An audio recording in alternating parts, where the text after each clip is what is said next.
नमस्कार, स्वागत है आपका पहाड़ प्रभात में। आपके साथ मैं हूं अंजलि भंडारी और रुक करेंगे इस बीच आ रही एक बड़ी खबर की ओर रुक करेंगे। बड़ी जानकारी, भारत जोड़ो यात्रा की वर्षगांठ। ये इस वक्त की बड़ी खबर, भारत जोड़ो यात्रा की वर्षगांठ पर कांग्रेस का ये सम्मेलन का आयोजन, सांसद प्रतिभा सिंह सम्मेलन में शामिल हुई हैं। ये इस वक्त की बड़ी खबर आपको बता रहे हैं। एकजुट करने के लिए इंडिया गठबंधन बना है। तो संसद सत्र के बारे में सांसदों को जानकारी नहीं, इस बात का जिक्र किया गया। भारत जोड़ो यात्रा की वर्षगांठ के मौके पर, वर्षगांठ पर कांग्रेस का यह सम्मेलन का आयोजन, सांसद प्रतिभा सिंह सम्मेलन में शामिल हुई हैं। एकजुट करने के लिए इंडिया गठबंधन बना है, इस बात का जिक्र उन्होंने किया है। संसद सत्र के बारे में सांसदों को जानकारी नहीं, इस बात का जिक्र उन्होंने किया है। तो भारत जोड़ो यात्रा की जो वर्षगांठ है वो मनाई जा रही है और वर्षगांठ पर कांग्रेस का ये सम्मेलन का जो आयोजन है वो किया गया है। एकजुट करने के लिए इंडिया गठबंधन बना है। तो संसद सत्र के बारे में सांसदों को जानकारी नहीं, संसद का जो विशेष सत्र बुलाया गया है इस बात का जिक्र यहां पर किया गया है। जो वर्षगांठ पर, भारत जोड़ो यात्रा के वर्षगांठ पर दरअसल ये सम्मेलन का आयोजन, एकजुट करने के लिए इंडिया गठबंधन बना है। संसद सत्र के बारे में सांसदों को जानकारी नहीं, इस बात का जिक्र उन्होंने किया है। भारत जोड़ो यात्रा की वर्षगांठ, तो वर्षगांठ पर कांग्रेस का यह सम्मेलन हो रहा है। इस वक्त की बड़ी खबर आपको बता रहे हैं, एकजुट करने के लिए इंडिया गठबंधन बना है। ये बड़ी खबर भारत जोड़ो यात्रा की वर्षगांठ के मौके पर कांग्रेस का ये सम्मेलन, इस वक्त की बड़ी महत्वपूर्ण खबर आपको बता रहे हैं। एकजुट करने के लिए इंडिया गठबंधन बना है। तो संसद सत्र के बारे में सांसदों को जानकारी नहीं, इस बात का जिक्र किया गया है। भारत जोड़ो यात्रा की वर्षगांठ पर कांग्रेस का यह सम्मेलन जो है वो आयोजित हो रहा है। तो बड़ी और अहम जानकारी, एकजुट करने के लिए इंडिया गठबंधन बना है, इस बात का जिक्र यहां पर किया गया है। बढ़ेंगे आगे, उधर शिमला संसदीय क्षेत्र से सांसद सुरेश कश्यप नाहन पहुंचे। इस दौरान उन्होंने मीडिया से बातचीत करते हुए कहा कि हिमाचल प्रदेश में मानसून सीजन के दौरान आई आपदा को देखते हुए केंद्र सरकार हिमाचल प्रदेश को इस आपदा की घड़ी में निरंतर आर्थिक रूप से सुदृढ़ करने के लिए कार्य कर रही है। सड़कों के पुनर्निर्माण, औद्योगिक विकास समेत प्रधानमंत्री आवास योजना के तहत अतिरिक्त घरों के निर्माण को भी स्वीकृति दी गई है। आपदा में केंद्र सरकार लगातार हिमाचल प्रदेश के आर्थिक मजबूती प्रदान कर रही है। उन्होंने कहा कि ग्राम सड़क योजना के तहत 2643 करोड़ रुपए की स्वीकृति दी जा चुकी है, जो हिमाचल की 254 सड़कों के निर्माण कार्य पर खर्च होगी। केंद्र सरकार के द्वारा हिमाचल प्रदेश को निरंतर आर्थिक रूप से सुदृढ़ करने के लिए समय समय के ऊपर जो है अनेक स्कीमों के तहत राशि का आवंटन किया जा रहा है। अभी प्रधानमंत्री ग्राम सड़क योजना 3 के तहत 2643 करोड़ रुपया 254 सड़कों के पुनर्निर्माण और निर्माण के लिए स्वीकृत किया गया। इसके अलावा जिस प्रकार से अभी आपदा के समय में 11,000 अतिरिक्त घर हिमाचल प्रदेश के लिए स्वीकृत करवाए गए। उधर आपको बता दें कि बिलासपुर में जिला कांग्रेस की ओर से जिला कांग्रेस अध्यक्षा अंजना धीमान की अध्यक्षता में राहुल गांधी की भारत जोड़ो यात्रा के लिए 1 वर्ष पूरे होने पर 1 दिवसीय सम्मेलन का आयोजन किया गया, जिसमें पूर्व वन मंत्री ठाकुर रामलाल समेत अन्य कई प्रमुख नेता मौजूद रहे। इससे पहले कांग्रेसी नेताओं ने इंदिरा भवन से लेकर चेतना चौक तक विशाल रैली निकाली और केंद्र की जनविरोधी नीतियों के खिलाफ जमकर नारेबाजी की।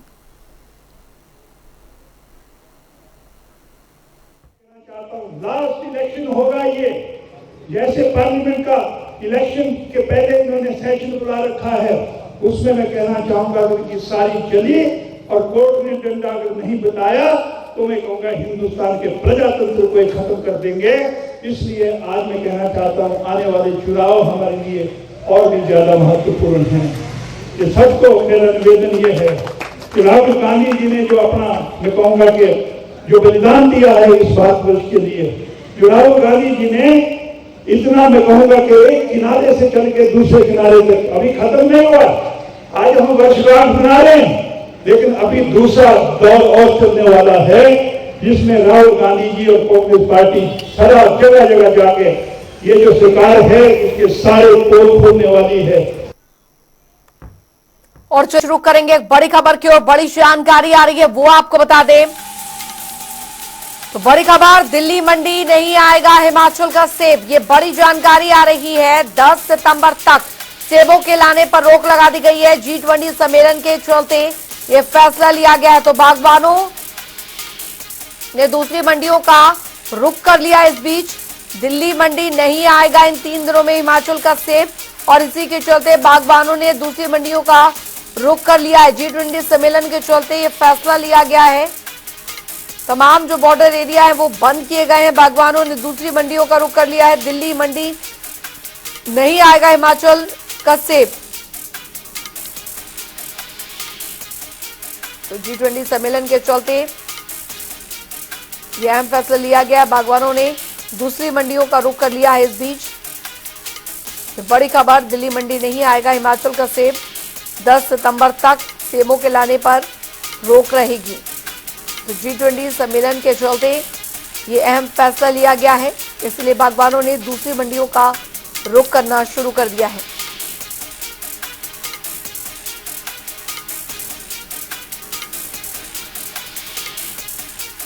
तो G20 सम्मेलन के चलते दरअसल ये फैसला लिया गया। तमाम जो बॉर्डर एरिया हैं वो उन्हें सील कर दिया गया। जरूरी सेवाओं को ही आगे जाने दिया जा रहा है।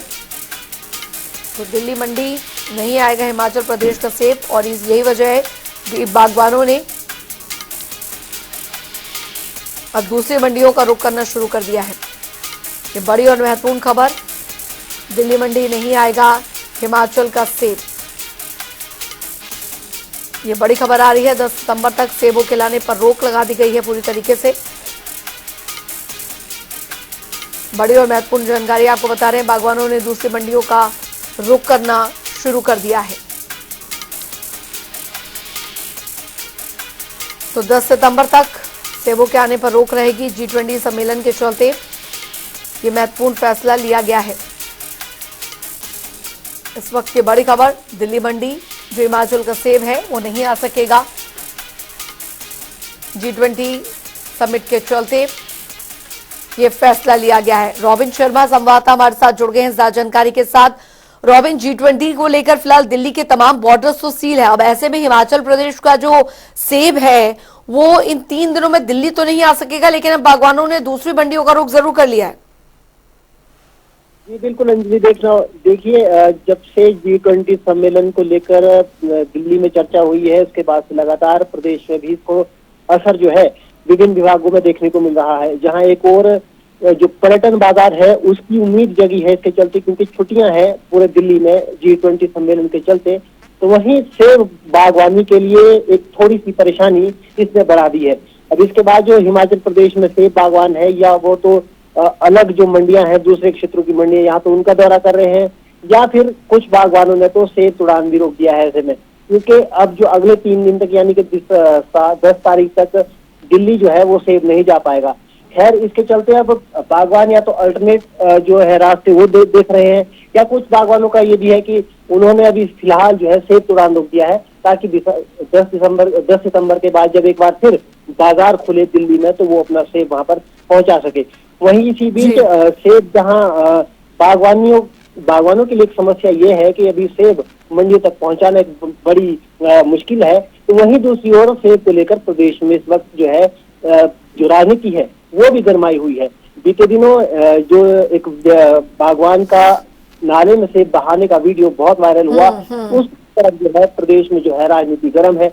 जहां एक और पहले भाजपा ने कांग्रेस सरकार को घेरा, क्योंकि कांग्रेस सरकार की ओर से या सरकार की ओर से कहे तो ये बागवान है इस पर पेनल्टी लगाई गई तकरीबन 1 लाख रुपए की पर्यावरण नियमों का हवाला देते हुए। अब इस पर जो है संयुक्त किसान मंच भी सामने आया है, तो संयुक्त किसान मंच भी अब मुखालफत कर रहा है इस बात के लिए सरकार की, और कह रहा है कि ये जो जुर्माना है ये वापस लेना चाहिए। तो इस तरह से देखना होगा कि सरकार जो है इस मुद्दे पर चारों ओर से घिरती हुई नजर आ रही है हिमाचल प्रदेश के अंदर। जी चलिए, बहुत बहुत शुक्रिया रॉबिन शर्मा इस तमाम जानकारी के लिए। तो बागवानों को इस आपदा में भी काफी नुकसान हुआ, ऊपर से अब G20 को लेकर जो है वो सेब, हिमाचल प्रदेश के सेब दिल्ली नहीं आ पाएंगे 3 दिनों तक। उधर बिलासपुर में जिला कांग्रेस की ओर से जिला कांग्रेस अध्यक्ष अंजुना धीमान की अध्यक्षता में राहुल गांधी की भारत जोड़ो यात्रा के लिए 1 वर्ष पूरा होने पर अब 1 दिवसीय सम्मेलन का आयोजन किया गया, जिसमें पूर्व वन मंत्री ठाकुर रामलाल समेत अन्य कई प्रमुख नेता मौजूद रहे। इससे पहले आपको बता दें, कांग्रेसी नेताओं ने इंदिरा भवन से लेकर चेतना चौक तक विशाल रैली भी निकाली और केंद्र की जन विरोधी नीतियों के खिलाफ भी जमकर नारेबाजी की। इलेक्शन होगा ये, जैसे पार्लियामेंट का इलेक्शन के पहले इन्होंने सेशन बुला रखा है, उसमें मैं कहना चाहूंगा कि सारी चली और कोर्ट ने डंडा अगर नहीं बताया तो मैं कहूंगा हिंदुस्तान के प्रजातंत्र को खत्म कर देंगे।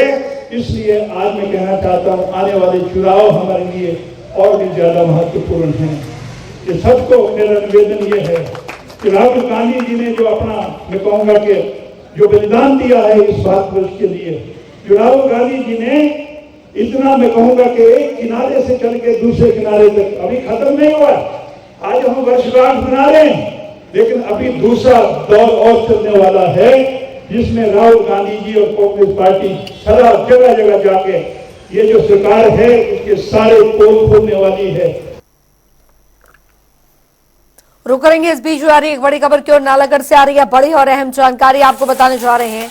बड़ी खबर, सीपीएस रामकुमार चौधरी का बड़ा बयान इस बीच सामने आया है। रामकुमार ने सुरेश कश्यप पर निशाना साधा है, तो आपदा में नहीं दी फूटी कौड़ी, ये इस बात का जिक्र किया गया है। भारत जोड़ो यात्रा देश में लाएगी बदलाव, इस बात का जिक्र उन्होंने किया है। तो बड़ी खबर आपको बता रहे, सीपीएस रामकुमार का बयान। रामकुमार ने सुरेश कश्यप पर निशाना साधा है, आपदा में नहीं दी गई कोई भी फूटी कौड़ी, ये इस वक्त क्या जिक्र किया है।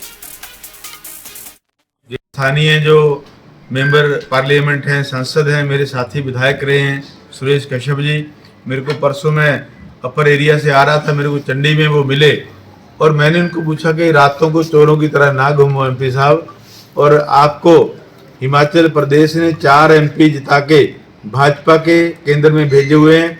आपका आज के दिन में दायित्व बनता था कि हिमाचल प्रदेश को राष्ट्रीय आपदा घोषित करने के लिए भारत सरकार से आवाज उठाते, लेकिन वो काम आपने नहीं किया है। आप केवल जाके गेड़ा मार के आ रहे हैं। आप सीट पे हैं, आप मेंबर पार्लियामेंट हैं। हमारे एरिया में कम से कम दून में 125 घर जो है वो कोलैप्स हो गए हैं। आपने एक भी घर के लिए जो है दमड़ी तक नहीं दी। आपका फर्ज बनता था अनाउंसमेंट करते कि लोगों के घरों के लिए मैं अपनी तरफ से अपने एमपी लेड से जो पैसा दे रहा हूँ वो कृपया उन्होंने नहीं दिया। और आपने देखा कि हिमाचल प्रदेश में रोड्स का, स्कूलों का, बिल्डिंग्स का, बिजली विभाग का, आईपीएच विभाग का करोड़ों रुपए का नुकसान जो है अपने क्षेत्र में हुआ है। लेकिन एमपी साहब को कई दिनों से यहाँ भ्रमण करते हो गया, 1 रुपया भी उन्होंने किसी डेवलपमेंट के लिए किसी पंचायत को, ना ही किसी रोड्स के लिए जो है अपने एमपी लेड से पैसा दिया है। तो इससे शर्मनाक बात और हो नहीं सकती। मुझे तो ऐसा ज्ञात हुआ है कि शायद एमपी साहब बैकअप ना कर जाएं, इलेक्शन ही ना लड़ें, क्योंकि 5 वर्ष के बाद अभी उनका चेहरा देखने को मिला है। पिछले 5 वर्ष में मुझे नहीं लगता कि दून क्षेत्र में किसी पंचायत को जो है उन्होंने डेवलपमेंट के लिए अपना 1 रुपया भी जो है सहयोग किया हो। तो इस तरह के एमपी हमें नहीं चाहिए। हमें तो वो एमपी चाहिए जो हर 2-4 महीने के बाद हर कॉन्स्टिट्यूंसी में चक्कर लगाएं और लोगों के डेवलपमेंट का ध्यान रखें, लोगों के विकास का ध्यान रखें। तो वहीं एक बार फिर से हिमाचल प्रदेश में बारिश थमने के बाद देश भर से सैलानी पहाड़ों का रुख करने लगे हैं, जिसके बाद अब पर्यटन कारोबारियों के चेहरे पर रौनक लौटने लगी है। देखिए रिपोर्ट। पर्यटन स्थलों पर लौटी रौनक, पहाड़ों का रुख कर रहे हैं लोग, कारोबारियों की जागी आस। विश्व भर में हिमाचल प्रदेश की पहचान पर्यटन राज्य के रूप में है। हिमाचल को खूबसूरत पहाड़, शांत वातावरण से है, लेकिन इन पहाड़ों पर बीते महीने प्राकृतिक आपदा ने जमकर तबाही मचाई। लेकिन एक बार फिर प्रदेश में बारिश थमने के बाद देश भर से सैलानी पहाड़ों का रुख करने लगे हैं। इसमें शिमला, नारकंडा, मनाली, रोहतांग, धर्मशाला तमाम पर्यटन स्थलों पर रौनक लौटने लगी है। मौसम खुलने के बाद प्रदेश के पर्यटन बाजार से जुड़े लोगों की उम्मीदों के दरवाजे मानो खुलने से लगे हैं और प्रदेश में पर्यटकों की आमद भी बढ़ने लगी। G20 कार्यक्रम के चलते दिल्ली में छुट्टियां होने के कारण भी पर्यटकों के आने की संभावना बढ़ी है, जिससे एक बार फिर प्रदेश के पर्यटन बाजार की पटरी पर लौटने की उम्मीद जगी। बिल्कुल मौसम साफ है, तो कोई बारिश छुटपुट हुई है। हमें यहाँ थोड़ा इंक्वायरीज बढ़ रही, पिछले दिनों में कुछ इंक्वायरीज बढ़ी थी, कुछ फ़ोन आते थे, और हाँ अब आस्ते आस्ते बढ़ रही है। इस वीकेंड के लिए हम देखें तो G20 भी है दिल्ली में, तो लोग की छुट्टियां हैं वहाँ पे, छुट्टियां इन सेंस की बंद है दिल्ली, तो हम एक्सपेक्ट कर रहे हैं कि अच्छा होगा। दूसरी ओर शिमला में ट्रैवल एजेंट का काम करने वाले अतुल का कहना है कि पिछले दिनों के मुकाबले शिमला में लोगों की आमद में बढ़ोतरी देखने को मिल रही है। स्थिति जो है पहले के मुकाबले कुछ परसेंट जो है वो अच्छी आई है। देखने और सुनने में आ रहा है कि काफ़ी जो टूरिस्ट आ रहा है, तो हम सभी टूरिस्ट से यही अपील करेंगे कि जितने भी हमारे जो लोग हिमाचल घूमना चाहते हैं वो लोग आ सकते हैं। अब इसमें कोई इतना ज़्यादा डरने वाला ऐसा कुछ वो नहीं है, और जितना भी अभी तक लॉस हुआ है वो जो लोग आएंगे तभी हम लोगों का व्यवसाय जो है वो दोबारा पटरी पर आएगा। पहले के मुकाबले सर अभी इतना ज़्यादा तो नहीं है, बट फिर भी कुछ परसेंट जो हम देख रहे हैं, सुन रहे हैं, कुछ परसेंट पे जैसे 2-1 महीने से कुछ भी हमारे पास काम नहीं था, तो अभी जो है कुछ थोड़ा सा काम जो है वो चला है। पर्यटन उद्योग हिमाचल प्रदेश में रोजगार का एक सबसे बड़ा साधन है। मौजूदा वक्त में 4,297 होटल, 3,773 होम स्टे यूनिट काम कर रहे हैं। इसके अलावा करीब 907 रेस्टोरेंट हैं। प्रदेश में करीब 4,705 ट्रैवल एजेंसियां जो यहाँ के लोगों को रोजगार देती हैं। साफ है कि पर्यटन प्रभावित होने से हजारों परिवार प्रभावित हुए, लेकिन अब काम पटरी पर लौटता नजर आ रहा है। शिमला से जनता टीवी के लिए रॉबिन शर्मा की रिपोर्ट। बढ़ेंगे आगे उधर जिला कुल्लू की पर्यटन नगरी मनाली में, जहां हर साल देश विदेश से लाखों सैलानी घूमने के लिए आते हैं, तो वहीं अब सैलानियों की सुविधा के लिए अंतर्राष्ट्रीय स्तर का बस अड्डा भी तैयार किया जा रहा है। मनाली में इस बस अड्डे का निर्माण कार्य अब शुरू कर दिया गया है और साथ ही आने वाले 3 सालों के लिए भीतर इसे पूरा करने का भी लक्ष्य रखा गया है। हिमाचल प्रदेश पथ परिवहन निगम के द्वारा इस अंतर्राष्ट्रीय स्तर के बस अड्डे के निर्माण कार्य पर 28 करोड़ रुपए की राशि खर्च की जाएगी और यहां पर सैलानियों की सुविधा के लिए एटीएम, रेस्टोरेंट, कैफेटेरिया सहित अन्य कई जो साधन है मौजूद होंगे।